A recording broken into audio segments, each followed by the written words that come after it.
싶습니다.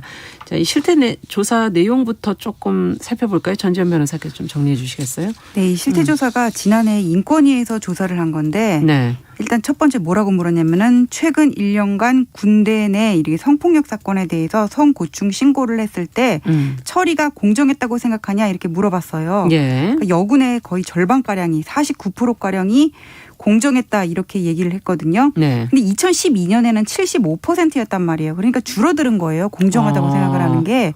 상당히 많이 줄었네요. 그렇죠. 네. 절반 정도까지 뭐 빠졌으니까 절반 좀 안 되게 빠졌으니까.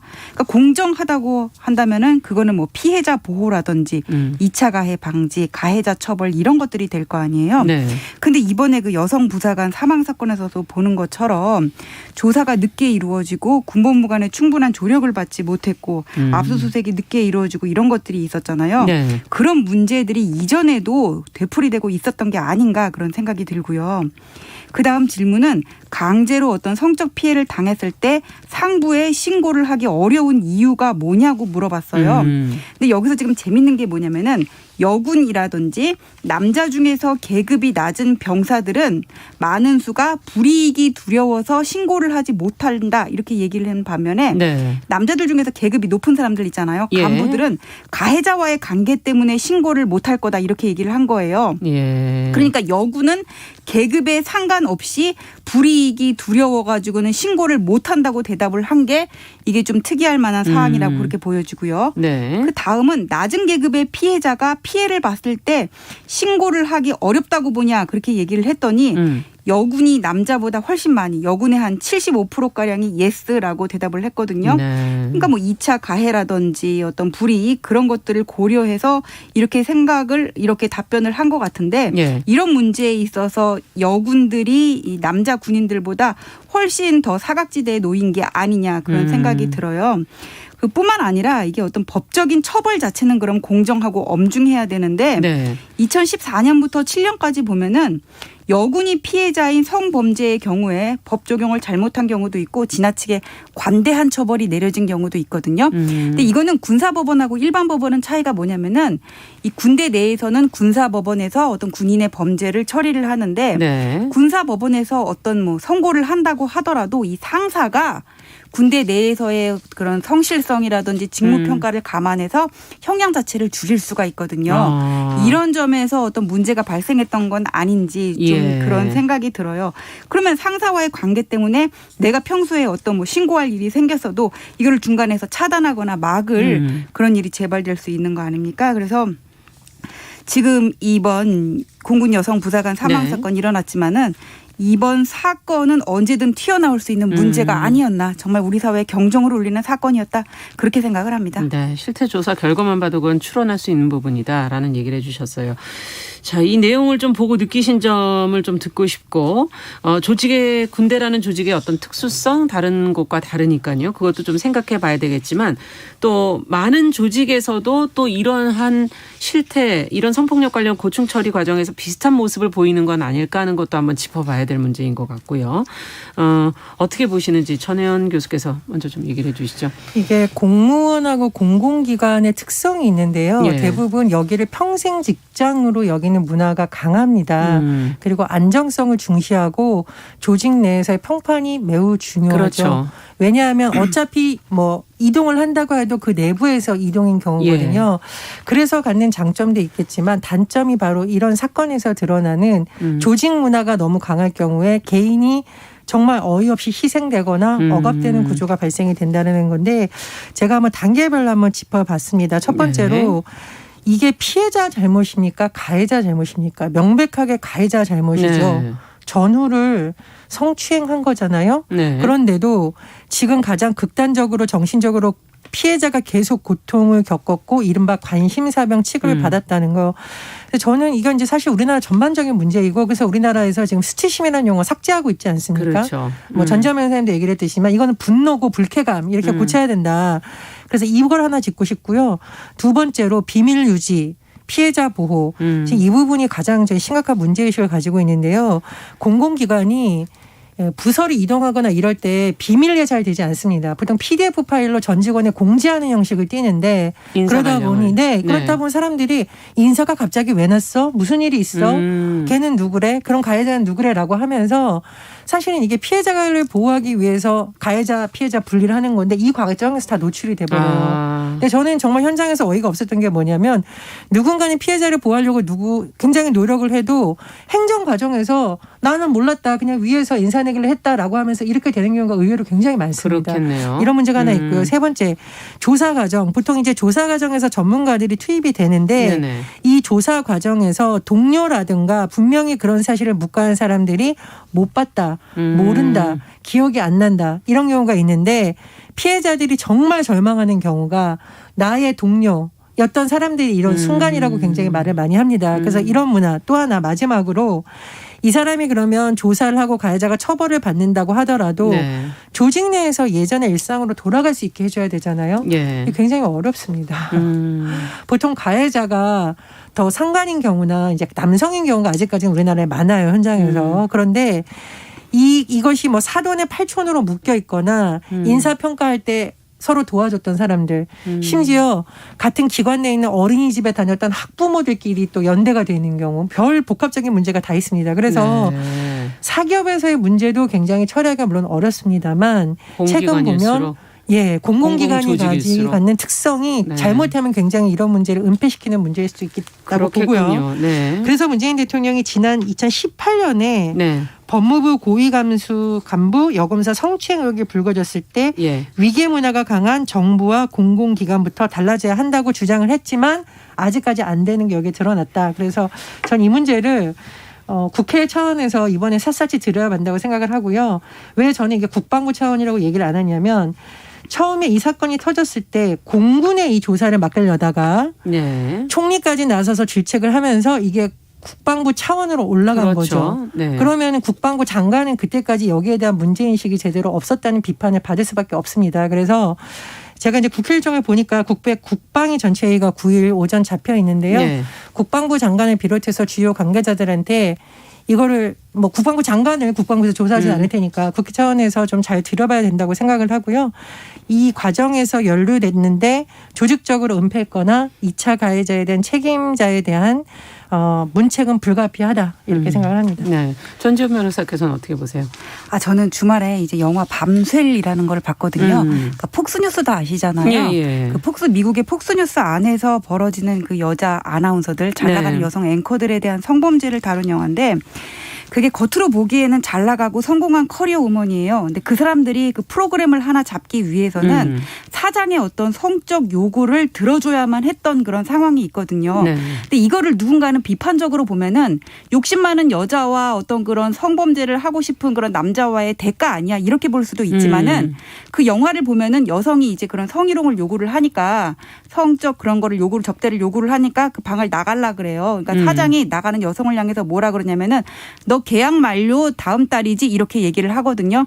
그때부터 이거는 거래가 아니라 위력에 의한 성범죄라고 저는 그렇게 생각을 하거든요. 그러니까 영화에서는 여성들이 이제 폭탄 선언을 해가지고는 그 사장을 내보내는 걸로 해피엔딩으로 마무리 지었지만은 현실에서는 그렇게까지 힘들다고 봐요.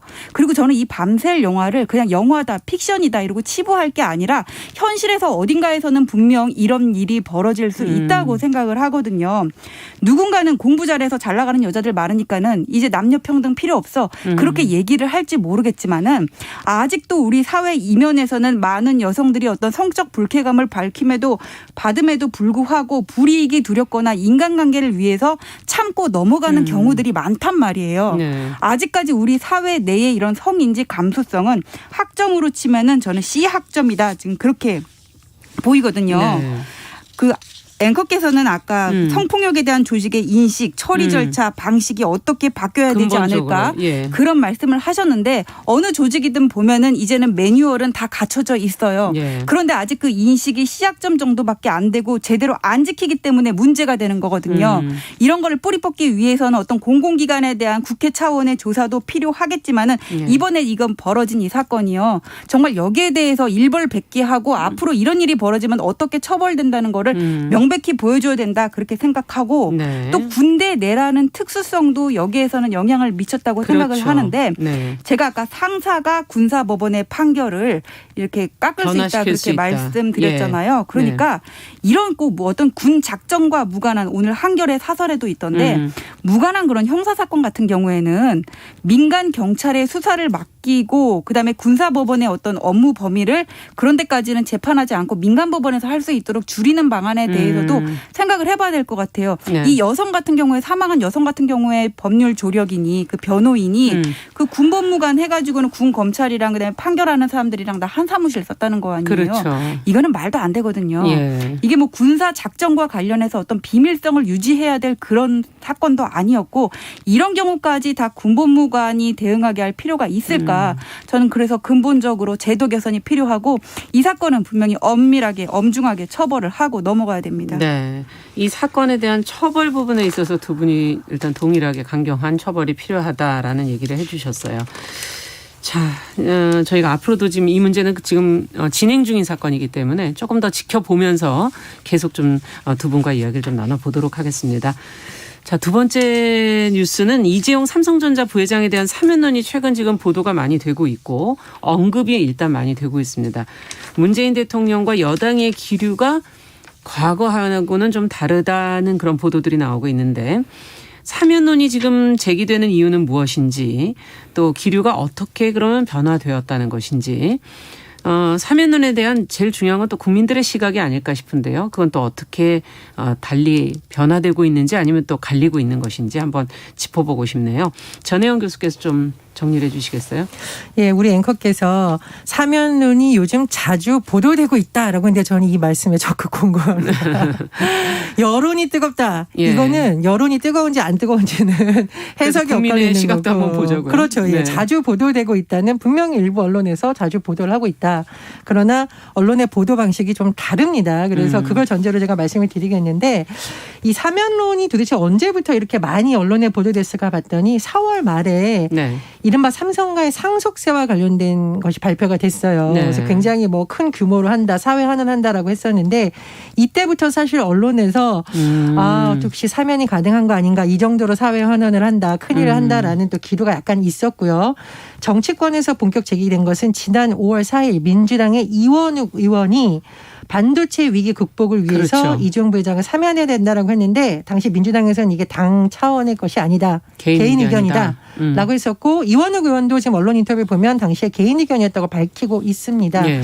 자, 그런데 다시 또 사면이 이른바 청와대에서 뉴스로 나오게 된 것은 지난 5월 10일 대통령의 취임 4주년 특별 기자회견이 열렸어요. 네. 근데 제가 이 언론 보도가 하루 달라서 전문을 좀 찾아봤습니다. 네. 이거는 기자가 먼저 질문을 했네요. 전직 대통령에 대한 사면 필요성도 얘기를 했었고 이재용 삼성전자 부회장에 대한 사면 논의가 활발해지고 있다. 근데 전 이 질문도 이상합니다. 논의가 활발해지고 있다는 근거를 얘기를 해야 되는데 어쨌든 질문을 이렇게 했습니다. 그랬더니 대통령이 뭐라고 했냐. 자, 전직 대통령에 대한 부분은 제가 생략을 하겠고 반도체 경쟁력이 세계적으로 격화되고 있고 반도체 산업에 대한 경쟁력을 더욱 더 높여나갈 필요가 있는 것이 분명한 사실이다. 자, 대통령이 이렇게 말하면서 뭐라고 했냐.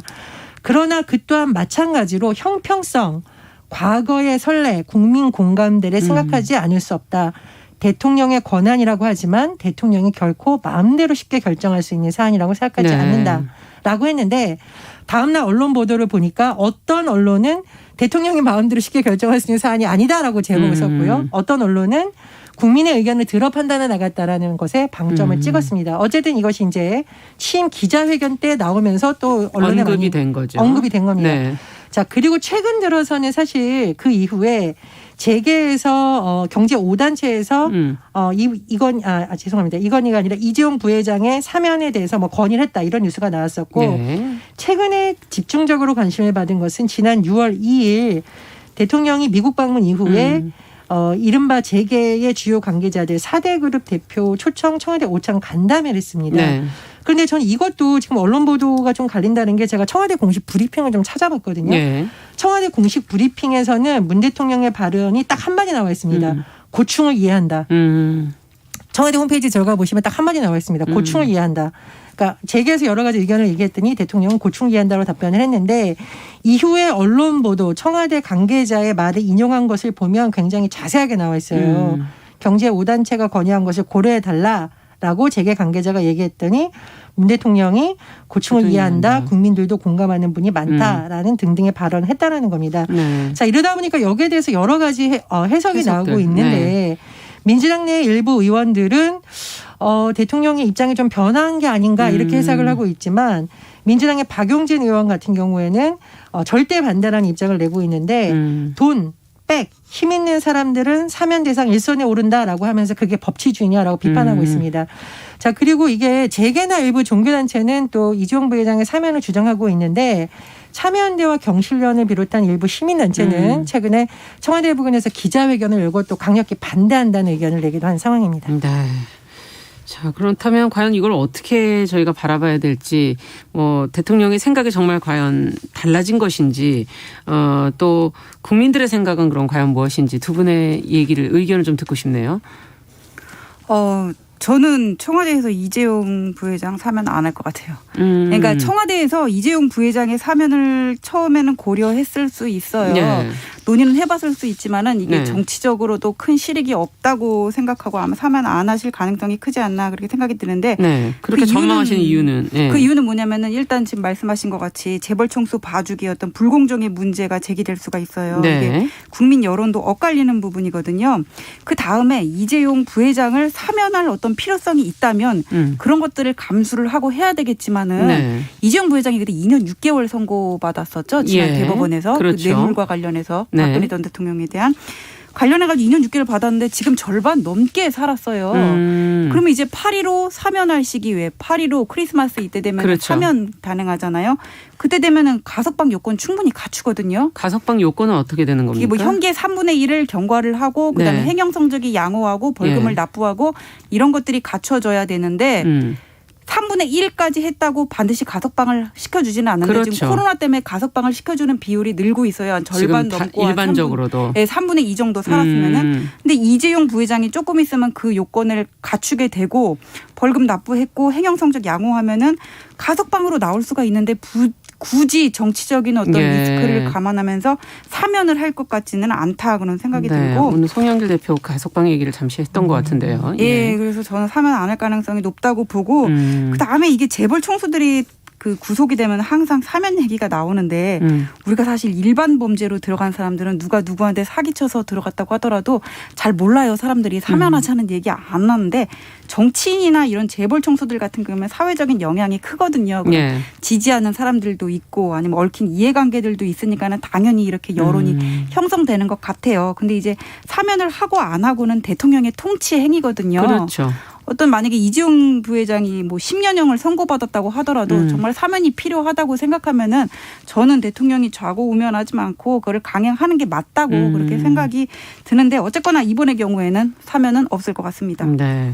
어떻게 보십니까? 그전에 계속 백신 확보에서 어떤 역할을 하지 않겠는가 또 반도체 얘기해 주신 부분에서 공급 부족을 또 해결할 수 있지 않겠는가 뭐 여러 가지 얘기들이 있었지 않습니까? 근데 이건 저는 누가 만들어낸 논리인지 명확하게 잡기가 참 어렵고 정확한 네. 근거를 잡기가 어려운 사면을 정당화하기 위한 여론전이다 이렇게밖에 네. 생각을 할 수밖에 없는데 제가 샅샅이 찾아봤어요. 이재용 부회장이 과연 백신 확보에 역할을 했다라는 걸 도대체 누가 얘기했나.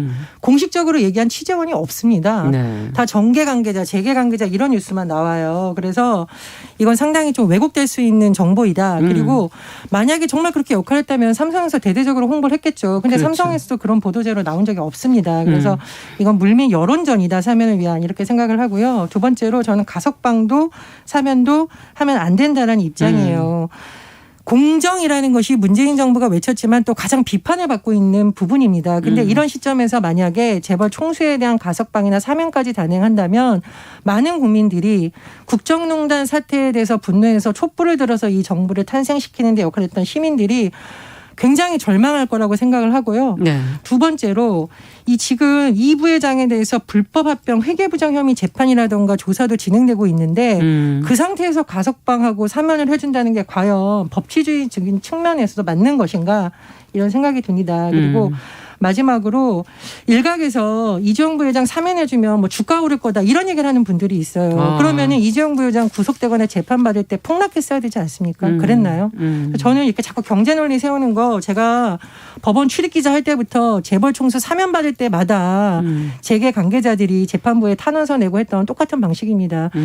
정경유착이라든가 국정농단 사태에 다시는 일어나지 않아야 된다라고 많은 국민들이 외쳤고 언론도 그렇게 판단했고 법원도 그렇게 판단했습니다.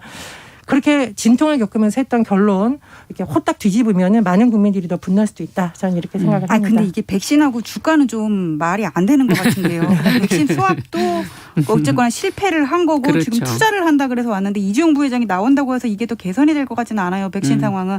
그럴 가능성은 낮아 보이는데 지금 선고를 받은 게 2년 6개월 정도거든요. 예. 그럼 이 정도면은 다른 모범수 같은 경우들도 가석방을 받을 수 있어요. 그래서 재벌 총수라고 해서 혜택을 받아서는 안 되지만 그렇다고 해서 또 가석방을 해주고 요새 좀 비율이 계속 증가를 하고 있는데 또 불이익을 받아도 안 되지 않을까 저는 좀 그런 생각입니다. 아니죠. 일반 뭐 민생 사범이라든가 그런 것하고 국정농단 사태를 저지르고 지금 또 여러 가지 재판을 받고 있는 사람하고는 동일하고 보다는 좀 어렵다고 봅니다. 그러니까 여러 가지 재판은 무죄 추정 원칙이 적용되잖아요. 근데 이거는 지금 재판이 났던 부분이기 때문에 계속 얘기가 되고 있는 거고 그리고 가석방하고 사면이라는 것이 어떻게 보면은 아까 통치 얘기를 하셨는데 통치라는 것이 국민 통합이라든가 인권 문제에 있어서 어떤 실익이 있어야 되는 거잖아요. 그 부분에 있어서 과연 실익이 있는지도 의문입니다. 근데 모든 문제를 다 국민이 한 마음 한 뜻으로 같은 목소리를 낼 수는 없으니까 때로는 대통령의 결단이 필요한 부분도 있지 않을까. 네.